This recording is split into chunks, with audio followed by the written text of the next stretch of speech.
ก็สวัสดีและสวัสดีเด้อพี่น้องตอนนี้ก็มาหอดจนถึงที่เรียบร้อยนะปัสบุญก็มาหอดแล้วพี่น้องประทับใจพี่น้องเลยตอนนี้ก็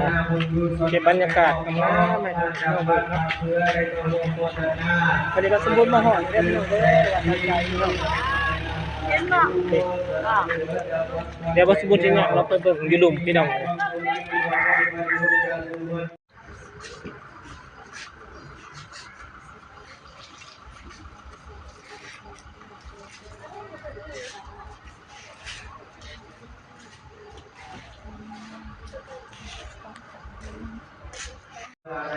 มื้อนี้ก็มาเฮ็ดบุญอยู่วัดทันใจเนาะพี่น้องเนาะมาโหดน้ำพระพี่น้องเลยตอนนี้ก็มาหอดจอดถึงเลยเด้อพี่น้องเด้อนี่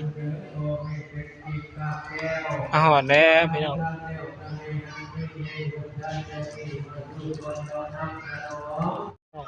แขกคนมาหลายเด้อพี่น้องตอนนี้ก็อยู่วัดทันใจเด้อพี่น้องเด้อบนพญานาคเนาะพี่น้องเนาะทันทีอันวัดทันใจเด้อพี่น้องเด้อทางเข้าเนาะพี่น้องเนาะอ๋องามพี่น้องสถานที่ท่องเที่ยวได้อีกแห่งหนึ่งเนาะเนาะ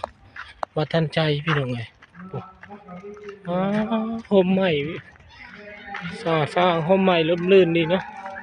สาธุพี่น้องเลยมาหอดจากถึงเลยเด้อพี่น้องเด้อเอ๊ะนกก็มีพี่น้องโอ้หนุ่มยูอันนี้เป็นอุโมงค์เนาะพี่น้องเนาะอุโมงค์ไม้ไผ่พี่น้องเลยแล้วก็มีนกหยอกนกยูงนำได้พี่น้องเลยนี่นกหยอกนกยูงนำก็มีลายพี่น้องน้ำไม้ไผ่นี่คักเลยพี่น้องงามดีโอเคอันนี้เป็นนกยูงได้พี่น้องอันนี้พี่ฮะนี่พี่น้องอ่ะพี่นกยูงได้อันนี้ได้พี่น้องอ๋อนกยูงก็มีว่าทันใจพี่น้องอ่ะนกยูงก็มีได้มากัน2 คนพี่น้องเลยตัวงามทั้งที่เรียบร้อยพี่น้องกันเนาะ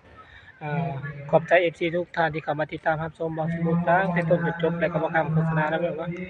อย่าลืมนะพี่น้องเด้อผู้ใดเข้ามาติดตามก็อย่าลืมกดไลค์กดแชร์กดติดตามนี่พี่น้องตอนนี้บอลสมุทรก็อยู่วัดทันใจพี่น้องเลยผู้ใดเข้ามาติดตามก็อย่าลืมกดไลค์กดแชร์ด้วยพี่น้องเด้อสุดท้ายนี่ก็ขอเข้ามาสบายดีไปแล้วบ๊ายบาย